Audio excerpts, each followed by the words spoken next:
அப்படிங்கும்போது அங்கே போனவொடனே அந்த ஆறுதலாக அவங்க இருந்தவொடனே அவங்கள்ட்ட பேசி பழக்கமானே அவங்களுக்குள்ள ஒரு பழக்கம் ஏற்பட்டுருக்கு. இது ஏன் இந்த வெளியில் தெரிய ஆரம்பிச்சு? இதெல்லாம் முன்னாடி 2-3 மாதத்துக்கு முன்னாடி இருந்து இந்த பிரச்சனை 3 மாதமாக அவர் கோவாவில் தான் இருக்கார். இந்த பிரதர் படத்தோடைய டப்பிங் கூட நடந்துகிட்டு இருக்கு. அது கூட ஒன்றும் வரல.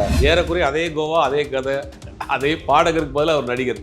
அதுதான் நடந்திருக்காங்க. இப்போ அங்கே போய் அது தனிமையில் இருக்கிறப்ப கொஞ்சம் ரிலாக்ஸேஷனுக்காக வெளியில் அங்கங்கே போகிறப்ப அங்கே இவங்களோட பார்த்து இவங்களோட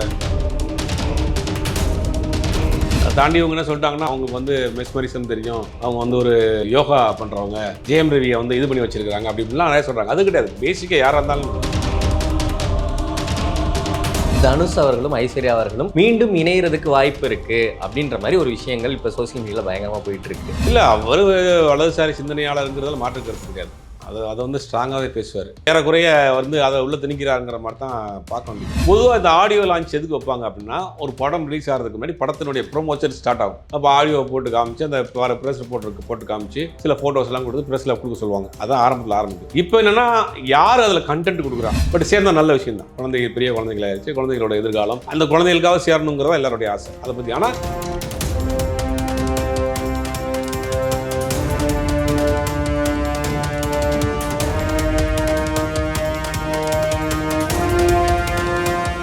எல்லோ பெஞ்ச் நேயர்களுக்கு வணக்கம். இன்று நம்மோடு பத்திரிகையாளர் சுபேர் அவர்கள் இணைந்திருக்கிறார். வணக்கம் சார். சார், சமீபத்தில் ஜெயம் ரவி அவர்களும் ஆர்த்தி அவர்களும் பிரியறதா ஒரு விஷயங்கள் நம்ம பார்த்தோம். அது வந்து அஃபிஷியலாக ஜெயம் ரவி அவர்கள் நாங்கள் இந்த மாதிரி பிரிஞ்சு வாழப்போகிறோம்னு சொன்னாங்க. ஆர்த்தியில் இது வந்து என்கிட்ட பேசாமே இந்த மாதிரியான ஒரு விஷயத்தை அவர் அறிவிச்சிட்டார் அப்படின்ற மாதிரி சொன்னாங்க. இப்போ சமீபத்தில் ஜெயம் ரவியும் ஒரு பாடகியும் தொடர்பு பற்றி நிறைய நியூஸ்கள் வருது. எது சார் உண்மை? எது சார் உண்மைன்னா, ஆர்த்திக்கும் ஜெயம் ரவிக்கும் பிரச்சனை இருந்தது. ஓகே. அதில் கடந்த ஒரு 3-4 மாதமாக தனியாக பிரிஞ்சு இருந்திருக்காங்க. பிரிஞ்சு இருந்த பிறகு ஒரு மன அமைதிக்காக இவர் கோவா போயிருக்காரு. கோவாவில் அங்கே பப்பில் பாடிட்டு இருந்த பாடகி, அவங்க ஆல்ரெடி தமிழ் ஆல்பமும் பண்ணியிருக்காங்க, தமிழில் சில விஷயங்கள்லாம் பண்ணியிருக்காங்க, ஆல்பம் இல்லை ப்ரைவேட் சாங்ஸ் எல்லாம் பண்ணியிருக்காங்க. அப்போ இங்கேயே ஜெயம் ரவிக்கு ஒரு பழக்கம் இருக்குது. அப்படிங்கும்போது அங்கே போனவொடனே அந்த ஆறுதலாக அவங்க இருந்தவொடனே அவங்கள்ட்ட பேசி பழக்கமானே அவங்களுக்குள்ள ஒரு பழக்கம் ஏற்பட்டுருக்கு. இது ஏன் இந்த வெளியில் தெரிய ஆரம்பிச்சு அப்படின்றத பார்க்குறப்ப ஒரு காரில் போயிருக்கிறார் ஜெயம் ரவி. அந்த கார் வந்து ஆர்த்தியுடைய பேரில் இருந்திருக்கு. அந்த கார் வந்து அந்த சன்கிளாஸ் ஓட்டுறப்போ அங்கே வந்து ஒவ்வொரு ஸ்டேட்டுக்கும் ஒரு திக்னஸில் ஓட்டணும். அது கம்மியாக ஓட்டியிருக்கிறாங்க, அதாவது அதிகமாக ஓட்டியிருக்காங்கன்னா ஃபைன் பண்ணுறாங்க. ஃபைன் பண்ணிவிட்டு அந்த போர்டில் இருக்க அந்த நம்பர் பிளேட்டை ஸ்கேன் பண்ணுறப்ப ஆர்த்தி பேர் வருது, ஆர்த்தி பேருக்கு செலான் போயிடுது. ஆர்த்தி ஃபோனுக்கு செலானில் வந்தோடனே இந்த மாதிரி கோவாவில் அவங்க வண்டி வந்து ஃபைன் பண்ணப்பட்டிருக்கு, ஃபைன் நீங்கள் பே பண்ணுங்கன்னு செலான் வருது. நம்ம வண்டி இங்கே இருக்குது, யார் எடுத்துகிட்டு போனால் டிரைவர் பேர் வந்து இந்த மாதிரி அந்த பாடகியோடைய பேர் வருது. ஃபைன் பண்ணுறப்போ டிரைவர் பேர் கேட்டு அதை நோட் பண்ணி அனுப்பிச்சிட்டாங்க. அப்போ தான் சந்தேகம் வந்திருக்கு. இங்கேருந்து கிளம்பி அங்கே போயிருக்கிறாங்க. போய் அங்கே ஒரு பெரிய வாக்குவாதங்கள்லாம் ஆயிருக்கு ஜெயம் ரவிக்கும். அப்புறம் அங்கே மீட் பண்ண முடியாமல் அங்கேருந்து அப்படியே கிளம்பி அவங்க இங்கே இந்த தமிழ்நாடு வந்துட்டாங்க. வந்த பிறகு இந்த பிரச்சனை போயிட்டே இருந்துச்சு. அப்போ 2 தரப்புலையும் பேசியிருக்காங்க. அதில் ஒருக்கா ஜெயம் ரவி சென்னைக்கு வந்திருக்கிறாரு. வந்த பிறகு அவங்க 2 குடும்பத்துலையும் பேசியிருக்காங்க. இது முடியவே இல்லை. ஒரு முடியாத ஒரு ஸ்டேஜுக்கு போன பிறகு தான் அவர் வந்து டிவோர்ஸுங்கிறத கோர்ட்டில் அப்ளை பண்ணிட்டார் ஜெயம் ரவி. இப்போ இவங்க தரப்பில் வந்து ஒரு அறிக்கை கொடுத்தாங்க. நான் என்னால் ரீச் பண்ண முடியல, 2 குழந்தைய வச்சு. இவங்க தரப்புல இருந்து நான் சேர்ந்து வாழ்கிறதுக்கு தயார் அப்படிங்கிற இதில் தான் இருக்கிறாங்க. இப்போ இந்த பிரச்சனை தான் இப்போ போயிட்டுருக்கு. இப்போ ஓகே. இது இந்த அனௌன்ஸ்மெண்ட்டுக்கு முன்னாடியே நடந்த விஷயங்களா சார் இது எல்லாமே? ஆமாம், இதெல்லாம் முன்னாடியே நடந்த விஷயம். இதெல்லாம் முன்னாடி 2-3 மாதத்துக்கு முன்னாடி இருந்து இந்த பிரச்சனை 3 மாதமாக அவர் கோவாவில் தான் இருக்கார். இப்போ இந்த பிரதர் படத்தோடைய டப்பிங் கூட நடந்துகிட்டு இருக்கு. அது கூட ஒன்றும் வரல. தீபாவளிக்கு படத்தை ரிலீஸ் பண்ணுறதுக்கு தயார் பண்ணிகிட்டு இருக்காங்க. அந்த டப்பிங் கூட வரல, அவங்க குடும்பத்து ஆட்களை ரீச் பண்ண முடியல அப்படிங்கிற ஏகப்பட்ட கம்ப்ளைண்ட்டு ஜெயம் ரவி தரப்பில் சொல்கிறாங்க. இப்போ ஓகே சார். ஆனால் இந்த விஷயம் வந்தப்போ நம்ம ஏற்கனவே டிஸ்கஸ் பண்ணியிருக்கோம். இதில் வந்து அவங்களுடைய ஜெயம் ரவியோட மாமியார்னால தான் இந்த மாதிரியான பிரச்சனை வருது. அவங்களோட தலையீடு நிறையா இருந்தது ஜெயம் ரவியோட படங்களை சூஸ் பண்ணுறதுல அப்படின்ற மாதிரி இருந்தது. இப்போ அப்படியே திருப்பி இன்னொரு பாடகி மேலே போகுது. இல்லை, அதுலேருந்து தான் ஸ்டார்டிங்கு. ஓகே. இதுதான் ஆரம்ப புள்ளியிலேருந்து ஸ்டார்ட் ஆகி போய் இப்போ பெருசாக அந்த புது புதர்கள் பார்த்தீங்களா? ஏறக்குறைய அதே கோவா, அதே கதை, அதே பாடகருக்கு பதிலாக ஒரு நடிகர். அதுதான் நடந்திருக்காங்க. இப்போ அங்கே போய் அது தனிமையில் இருக்கிறப்ப கொஞ்சம் ரிலாக்ஸேஷனுக்காக வெளியில் அங்கங்கே போகிறப்ப அங்கே இவங்களோட பார்த்து இவங்களோட பழக்கமாகி சில விஷயங்களை ஷேர் பண்ணி அப்படி ரொம்ப எப்பயுமே இந்த மாதிரி ரொம்ப பாதிக்கப்பட்டு வேதனைப்பட்டிருக்க நேரத்தில் நம்ம பேசுகிறது கேட்குறதுக்கு யாராக இருக்க மாட்டான்னு தேடிட்டு இருப்போம். அந்த நேரத்தில் யாராவது கேட்டாங்கன்னா அவனை விடவும் மாட்டோம், உட்கார வச்சு கதை சொல்லிட்டே இருப்போம். அது வந்து ஆனால் பண்ணும், அது அப்படியே வந்து நமக்கு அங்கே முழுசாக அங்கே வந்து இதாகிருக்கும். நான் வந்து தனியாக இருக்கிறேன், தன்னுடைய பிரச்சனையை கேட்குறதுக்கு ஒருத்தவங்க இருக்கிறாங்கங்கிறது ஒரு பெரிய சென்டிமெண்ட்டாக இருக்குது. அதை தாண்டி இவங்க என்ன சொல்லிட்டாங்கன்னா வந்து அவங்களுக்கு வந்து மெஸ்மரிசம் தெரியும், அவங்க வந்து ஒரு யோகா பண்ணுறவங்க, ஜெயம் ரவியை வந்து இது பண்ணி வச்சுருக்கிறாங்க அப்படி இப்படிலாம் நிறைய சொல்கிறாங்க. அது கிடையாது. பேசிக்காக யாராக இருந்தாலும் பேசிக் ஹியூமன் ஒரு பிரச்சனையாக இருக்கிறோம் ஒரு பெரிய ஸ்ட்ரெஸ்ஸில் இருக்கிறோம், நம்மள்ட்ட வந்து நம்ம விஷயத்த கேட்குறதுக்கு ஒருத்தவங்க கூட இருக்கிறாங்கனாலே ஒரு பெரிய ரிலாக்ஸ் ஆயிரும். அது வந்து ஆணோ பெண்ணோ எப்படியோ மாறினா என்ன ஆகும்னா அது ரொம்ப ஒரு அஃபெக்ஷன் ஆயிரும். அந்த மாதிரியான ஒரு சுச்சுவேஷன் தான் ரவிக்கு அங்கே நடந்திருக்கு. அது ரொம்ப டீப்பாக போய் அது கொஞ்ச நாளே அவங்களே அதை ஓப்பன் பண்ணுவாங்கன்னு நினைக்கிறேன்.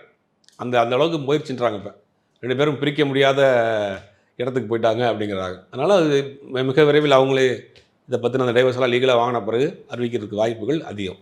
Okay sir. இப்போ ஆர்த்தி அவங்க தரப்புல இருந்து என்ன மாதிரியான விஷயங்கள் இருக்கு? இப்போ ஓகே விவாகரத்து ஓகேன்ற மாதிரி மைண்ட் செட்ல இருக்காங்களா? ஏன்னா அவங்க ட்வீட் போட்டு இது கொஞ்ச நாள் ஆகுது. இப்போ என்ன மாதிரியான அவங்க தரப்புல இருந்து அந்த குழந்தைகளுக்காக சேர்ந்து வாழணும்னு ஆசைப்படுறாங்க. ஓகே. ஏன்னா ஒரு 14 வருஷம் வாழ்ந்துருக்காங்க ஒரு வாழ்க்கை. அவங்களுக்குள்ள பெருசாக எந்த பிரச்சனையும் கடைசி ஒரு 2-3 வருஷம் தான் பிரச்சனை. அதுக்கு முன்னாடி நல்லா தான் இருந்திருக்காங்க. ரொம்ப அந்யோன்யமாக தான் இருந்திருக்காங்க ஒரு நல்ல ஒரு தம்பதிகளாக. அப்படிங்கும்போது அந்த குழந்தைகளோட எதிர்காலம் அப்படிங்கிறதெல்லாம் யோசித்து அவங்க சேர்ந்து இருக்கணும்னு நினைக்கிறாங்க. ஜெயம் ரவி தரப்பில் அது வந்து ஜெயம் ரவி வேணாங்கிற ஒரு மூடில் வந்துட்டு தான் அவர் கோர்ட்டு வரைக்கும் போயிருக்காரு. இப்போ கோர்ட்டுக்கு போயிடுச்சு வழக்கு. இப்போ கோர்ட்டில் என்ன பண்ணுவாங்கன்னா 2 பேரையும் மியூச்சுவல் டிவோர்ஸ்னா தான் உங்களுக்கு ஈஸியாக கிடைக்கும். இந்த மாதிரி ஒரு ஆளுக்கு இது ஒரு ஆளுக்கு இந்த மாதிரினா கவுன்சிலிங் நடக்கும். பொதுவாக மியூச்சுவலுக்கு கவுன்சிலிங் நடக்கும். மியூச்சுவல் டிவோர்ஸ்க்கே ஒரு 2-3 சிட்டிங் கவுன்சிலிங் நடக்கும் எப்படியா சேர்ந்துட மாட்டாங்களான்னு. அதை மீறி முடியாமல் போனால் தான் டிவோர்ஸ் ஆகும். இப்போ இந்த வழக்கை பொறுத்த வரைக்கும் ஒருத்தவங்க கொடுக்கணுங்கிறாங்க, ஒருத்தவங்க வேணாங்கிறாங்க. கண்டிப்பாக ஒரு 2-3 முறை வந்து அவங்களுக்கு கவுன்சிலிங் நடக்கும். அதிலும் முடியாத பட்சத்தில் காம்ப்ரமைஸ் பண்ணி பார்ப்பாங்க. இங்கே கொடுத்துருங்க, இப்படிலாம் சொல்கிறாரு, இது பிறகு நீங்கள் எப்படி இருக்க முடியும்னு. அதுவும் முடியல, வேறு வழியே இல்லைன்னா தான் கடைசி ஸ்டேஜில் தான் அவங்களுக்கு டைவர்ஸ் கொடுக்கும். நீ வந்து கோர்ட்டுக்கு போயிடுச்சு வழக்கு, நீ கோர்ட் அதை டேக் ஓவர் பண்ணிடும். அங்கே நடக்கக்கூடிய சம்பவம் தான் ஃபைனல். Okay sir. இப்போ இந்த விஷயம் பேசிகிட்டு இருக்கும்போது தனுஷ் அவர்களும் ஐஸ்வர்யா அவர்களும் மீண்டும் இணையறதுக்கு வாய்ப்பு இருக்குது அப்படின்ற மாதிரி ஒரு விஷயங்கள் இப்போ சோசியல் மீடியாவில் பயங்கரமாக போயிட்டுருக்கு. அதை பற்றி இல்லை ஒன்றும் இல்லைங்க. அவங்க ஒரு ஃபோட்டோ போட்டிருக்கிறாங்க பையனோட இதை ஃப்ளைட்டில் போகிற மாதிரி, அதுக்கு லைக் போட்டிருக்காரு. அதுக்கு பிறகு இவங்க ஏதோ ஒரு ஃபோட்டோ போட்டிருக்காங்க, அதுக்கும் லைக் போட்டிருக்காரு. ஏன் லால் சலாம் படம் வந்தப்பே அவர் வந்து வாழ்த்து சொல்லியிருந்தார் பார்த்தீங்கல்ல, அது ட்வீட் போட்டிருந்தார். அது ஒரு பேசிக் கேட்டசியாக பண்ணிருக்கலாம். இன்றைக்கி நம்ம நாகரிகமாக போயிட்டாங்க. அதை வச்சு எல்லோரும் ஒன்று சேர போகிறாங்கன்னு ஒரு கதைகள் அப்படி பண்ணிகிட்டு இருக்காங்க. பட் சேர்ந்தால் நல்ல விஷயந்தான். குழந்தைகள் பெரிய குழந்தைகளாகிடுச்சு, குழந்தைகளோட எதிர்காலம் அந்த குழந்தைகளுக்காக சேரணுங்கிறதா எல்லாருடைய ஆசை. அதை பற்றி ஆனால் சேருவதற்கான சூழ்நிலையே இல்லையே. இவர் பயங்கர பிஸியாக இருக்காரு. ஒரு படம் டைரக்ட் பண்ணிட்டு இருக்காரு, ஒரு படம் நடிச்சிட்டு இருக்காரு. அங்கங்கே உட்காந்து இவங்க பிரச்சனையை பேசுறது கூட நேரம் இல்லாத ஒரு சுச்சுவேஷனில் இருக்கிறார். ஆனால் குழந்தைய பெரும்பாலும் இவர் கூட தான் இருக்கிறாங்க. அப்படிங்கும் போது அந்த மாதிரி சேருவதற்கு எனக்கு தெரிஞ்சு உள்ளேருந்து வரக்கூடிய சில தகவல்கள் அடிப்படையில் திருப்பி அவங்க சேருவாங்கங்கிறது ஒரு பெரிய சந்தேகமாக தான் இருக்குது. Okay sir. இன்றைக்கி வேட்டையன் ஆடியோ லான்ச் நடக்க போகுது. இதில் நாங்கள் காக்கா கழுகு இந்த மாதிரியான கதையை எக்ஸ்பெக்ட் பண்ணலாமா, இல்லை அதெல்லாம் எதுவுமே இருக்காதுன்ற? கண்டிப்பாக எதுவுமே இருக்காது. ஓகே. முழுக்க படத்தை பற்றி பேசுவார். ஒரு தத்துவ கதை ஒன்று கண்டிப்பாக இருக்கும். அந்த ஆடியன்ஸுக்கு நல்லா சொல்கிற மாதிரி. கண்டிப்பாக அரசியல் பேச மாட்டார், விஜய் பற்றி பேச மாட்டார், படங்கள் பற்றி தான் பேசியிருக்கோம். பழைய அந்த காக்கா கதையெல்லாம் கண்டிப்பாக அதில் இருக்கிறதுக்கு வாய்ப்பே இல்லை. Okay sir. இந்த சமீபத்தில் பெரிய படத்தோட ஆடியோ லான்ச் தவிர்த்து சின்ன படத்திலோட ஆடியோ லான்ச்லாம் நிறைய விஷயங்கள் நடக்குது. இப்போ சமீபத்தில் இயக்குனர் பேரரசு அவர்கள் ஹிந்தி தெரியாதனால ரொம்ப வருத்தப்பட்டேன், சன்னி லியோன் கூட என்னால் பேச முடியல அப்படின்னு சொன்னதாக இருக்கட்டும், அதற்கு முன்னாடி நடந்த சில இன்சிடென்ட்ஸாக இருக்கட்டும், இதெல்லாம் ஒரு மாதிரி ஆடியோ லான்ச்சை சர்ச்சையாக்கணும், எப்படியாவது நம்ம படத்தை கொண்டு போய் சேர்த்தரணும் அப்படின்ற மாதிரியான விஷயங்களுக்காக இதெல்லாம் பண்ணுறாங்களா? உங்களுடைய கருத்து என்ன சார்? இல்லை, ஆடியோ லான்ச்சில் பேரரசு என்ன பேசிட்டு இருக்காரு அப்படின்னா, சன்னி லியோன் வந்திருக்கு, சன்னி லியோன்ட்ட பேசுறதுக்காகவாது நான் வந்து ஹிந்தி கற்றுக்கிட்டு இருக்கணும் அப்படிங்க. அந்த சன்னி லியோனுக்கு இங்கிலீஷ் தெரியுங்கிறது இவருக்கு தெரியுமே என்னன்னு தெரில. அதனால் பேசியிருக்காரு. அது வந்து ஒரு வைரலாக போய் ட்ரோலாக கண்டென்ட்டாக போயிட்டுருக்கு. இப்போ பொதுவாக இந்த ஆடியோ லான்ச் எதுக்கு வைப்பாங்க அப்படின்னா, ஒரு படம் ரிலீஸ் ஆகிறதுக்கு முன்னாடி படத்தினுடைய ப்ரொமோஷன் ஸ்டார்ட் ஆகும். அப்போ ஆடியோவை போட்டு காமிச்சு, அந்த ப்ரெஸ் ரிப்போர்ட்டருக்கு போட்டு காமிச்சு, சில ஃபோட்டோஸ்லாம் கொடுத்து ப்ரெஸ்ஸில் கொடுக்க சொல்லுவாங்க. அதான் ஆரம்பத்தில் ஆரம்பிக்கும். இப்போ என்னென்னா, யார் அதில் கண்டென்ட் கொடுக்குறா? இப்போ பெரும்பாலும் ஒன்று ஓப்பனாக ஒரு விஷயத்தை சொல்லணும் அப்படின்னா, பெரும்பாலும் ஆடியோ லான்ச்சுக்கு வரக்கூடிய கெஸ்ட்டுக்கு பணம் பே பண்ணி தான் அவங்களை கூட்டு வராங்க.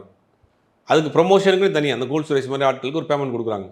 அதுக்காக தான் வந்து அவர் ஏதாவது அந்த கண்டென்ட் கொடுக்கறதுக்காக ஏதாவது ஒரு வேஷம் போட்டு வருவார், ஏதாவது ஒரு கான்ட்ரவர்சியாக அவன் பண்ணுவார். இது எல்லாமே போதும். ஆனால் இது என்னென்னா, ஒரு எல்லை மீறி போயிட்டுருக்கு. ஒரு சீனியர் தயாரிப்பாளர்லாம் ஒரு ஆங்கரை வந்து ஒரு மாதிரி பேசினார் ஒரு இதில். அதே மாதிரி கூல் சுரேஷ் வந்து ஆங்கராக பண்ண ஒரு பொண்ணுக்கு மாலையை போட்டார். இன்னொரு நடிகர் வந்து ஒரு நடிகையை பற்றி அங்கே அந்த இடத்துலேயே வந்து பேசினார். இன்னொரு சீனியர் நடிகர் ப்ளஸ் டைரக்டர் வந்து ரைமிங்கில் பேசுகிறேன்னு அந்த ஆங்கர் பண்ண போனால் ரொம்ப அருவருப்பாக ஒரு வார்த்தையை பயன்படுத்துகிறார். இதெல்லாம் வந்து என்னென்னா, வயது அனுபவமும் இருக்குது அவங்களுக்கு. ரெண்டாவது ஒரு பொது மேடைன்னு நம்ம நிற்கிறோம். இது எல்லாத்தையும் இப்போ புரிஞ்சு தான் நடந்துக்கணும். இது எல்லாமே இல்லாமல் ஒரு கண்டென்ட் கொடுக்கணும். இன்றைக்கி கிட்டத்தட்ட ஒரு 200-300 யூடியூப் சேனல் இருக்குது. அதுக்கு ஏதாவது கண்டென்ட் கொடுக்கணும், நம்ம ஃபங்க்ஷன் வைரல் ஆகணுங்கிறதுக்காக இந்த மாதிரி போயிட்டுருக்காங்க. இது எல்லை மீறி போச்சுன்னா அது வந்து ஏதாவது ஒரு பிரச்சனையில தான் போய் முடியும். Okay sir. இந்த ஆடியோ லான்ச் கல்ச்சர்ஸ்ன்றது ரொம்ப குறைஞ்சிக்கிட்டே வருதுன்னு சொல்லலாம். இப்போ இந்த சின்ன படங்களுக்கு, ப்ரமோஷனுக்கு இந்த மாதிரி சில விஷயங்கள் பண்ணுறத தப்புன்னு சொல்ல முடியாதுல்ல சார்? இது தப்பு இல்ல. அதுக்கு ஒரு லிமிட் இருக்குன்றேன். ஒரு எல்லை மீறி போயிட்டீங்கன்னா, அதுவே நாளைக்கு பிரச்சனையா மாறிரும். இப்ப ஆரம்பத்தில கிசுகிசு சும்மா பேச ஆரம்பிச்சாங்க சேனல்ல. இப்ப முழு நேரமா அதான் ஓடிட்டு இருக்கு. யாருக்கு நம்மளே தான் பேசிட்டு இருக்கோம். ஆமாம் சார். அப்படிங்கும்போது, அது வந்து ஒரு லிமிட் தானே. இப்ப காந்தராஜ் என்ன பேசினாருன்னா, ஆரம்பத்தில பழைய நடிகர்கள் கதைய பத்தி பேசிட்டு இருந்தாரு. பழைய அரசியல் பத்தி பேசிட்டு இருந்தாரு. அப்புறம் எல்லை மீறி போனது பிறகு தானே அது வந்து உங்களுக்கு இப்ப இவ்வளோ பிரச்சனையாச்சு. அப்ப இந்த மேடையில ஒரு மேடை நாகரிகம்னு ஒண்ணு இருக்கு. அதுக்குன்னு சில டிசிப்ளின் இருக்கு. அது மீறி போறப்ப, அதுவும் உங்களுக்கு பிரச்சனையா தான் வந்திருக்கும். Okay sir. இந்த மாதிரி பண்ணவங்க, பேசினவங்க, சர்ச்சையை ஏற்படுத்தினவங்க எல்லாருமே பார்த்தோம்னா, கொஞ்சம் சீனியர்ஸாக இருக்காங்க. எல்லாருமே இப்போ நீங்கள் சொன்னவரு சீனியர் ப்ரொடியூசர். இன்னொருத்தவங்க இப்போ பேசின ஒரு பேரரசு வந்து சீனியர் டிரெக்டர். இவங்கெல்லாம் ஏன் இந்த மாதிரி இருக்காங்க? அந்த கல்ச்சர் ஏன் மாறாமல் இருக்குன்னு யோசிக்கிறீங்க? இவங்கெல்லாம் ஏன் சொல்றாங்கன்னா, இப்ப அவங்களுக்கு பெருசா பட வாய்ப்புகள் இல்ல. ஆடியோ லான்ச் தான் ஓப்பனா சொல்லணும். ஆடியோ லான்ச் வச்சு தான் அவங்க போறாங்க. ரெண்டாவது எல்லாரும் ஏதாவது ஒரு அமைப்புகள்ல உறுப்பினரா இருக்காங்க. டைரக்டர் சங்கத்துல, தயாரிப்பாளர் சங்கத்துல. அப்படிங்கும்போது தயாரிப்பாளர் சங்கத்துல வந்திருக்காருப்பா, நடிகர் சங்கத்துல ஒருத்தர் வந்திருக்காருப்பா, அந்த ஒருத்தர் வந்திருக்காருப்பான்னு அந்த ஆட்களை காட்டுறதுக்காக இவங்களை கூப்பிடுவாங்க. நடிகர் சங்கத்துல வந்துட்டாங்களா? வந்துட்டாங்க.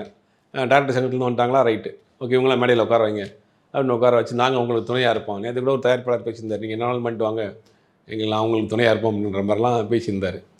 இதெல்லாம் ஏன் சொல்லணும்னா, அது மேடையை பார்த்தோன்னே சிலர் உணர்ச்சி வசப்பட்டு ஏதாவது பேசிடுறாங்க. அது என்னன்னா, சிலது வைரலாக கண்டென்ட் ஆகுது, படத்துக்கு ப்ரொமோஷன் ஆகுது. அது ஒரு லிமிட்டுக்கு மீறி அடுத்தடுத்துலாம் போகிறப்போ அது வந்து ஒரு ஏதாவது பிரச்சனை ஆயிடக்கூடாது அப்படிங்கிறது தான் பார்க்க வேண்டியது. Okay sir. பேரரசு அவர்கள் பேசினதை வச்சு இன்னொரு கான்ட்ரவர்சி ஓடிட்டு இருந்துச்சு. ஏன்னா சில சமயங்களில் பேரரசு அவர்கள் பேசுகிறது வலதுசாரி சிந்தனைகளுக்குள்ளே இருக்கிற மாதிரி இருக்கும். ஸோ இப்போ ஹிந்தியை பற்றி பேசும்போது இது சாஃப்டான ஒரு ஹிந்தி இம்போசிஷன் அப்படின்ற மாதிரி ஒரு விஷயத்த சொல்கிறாங்க. இல்லை, அவர் வலதுசாரி சிந்தனையாளருங்கிறதுல மாற்று கருத்து கிடையாது. அதை வந்து ஸ்ட்ராங்காகவே பேசுவார். ஏறக்குறைய வந்து அதை உள்ள திணிக்கிறாருங்கிற மாதிரி தான் பார்க்க வேண்டியது இருக்குது.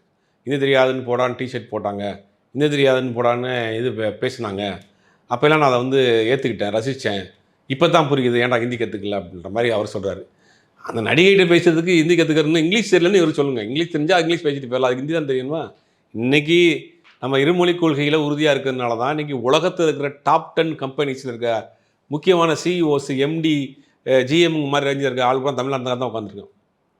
மற்ற இந்தியாவுக்கு பல மாநிலங்களில் போனால் கூட ஆளுமை மிக்க பதவிகளில் நம்ம தமிழர்கள் தான் உட்காந்துருக்கோம். அதுக்கு நம்ம கடைப்பிடித்த இருமொழி கொள்கை தமிழ் ஆங்கிலம்ங்கிற ஒரு விஷயம். இன்றைக்கி சாதாரண வெளிநாட்டிலேருந்து ஒரு டூர் ஒருத்தன் வரான்னு வச்சுங்க, அவன்கிட்ட சுண்டல் வைக்கிற ஆள்கள் கூட அழகாக இங்கிலீஷ் பேசி போடுறான். பயங்கர வைரலாக போயிட்டு இருக்கு. அந்த மாதிரி நம்ம வந்து மொழி விஷயத்தில் ரொம்ப கேர்ஃபுல்லாக இருக்கிறோம்.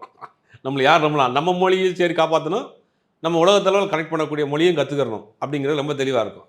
அது மாதிரி இந்த மாதிரி அந்த மாதிரி சித்தாந்தங்களை போகிற போக்கில் இடையில சொருகி விடுறதுக்கு வேலையை செய்வாங்க. அந்த வேலையை தான் பேரரசு செஞ்சுருக்காங்க. ரெண்டாவது, பேரரசு அவர் தமிழில் சரியாக பேசினாலே முதல்ல புரியாது. எப்படி ஹிந்தி பேசுவாருங்கிறதெல்லாம் யோசிச்சு பார்த்தா ரொம்ப காமெடியாக தான் இருக்குது.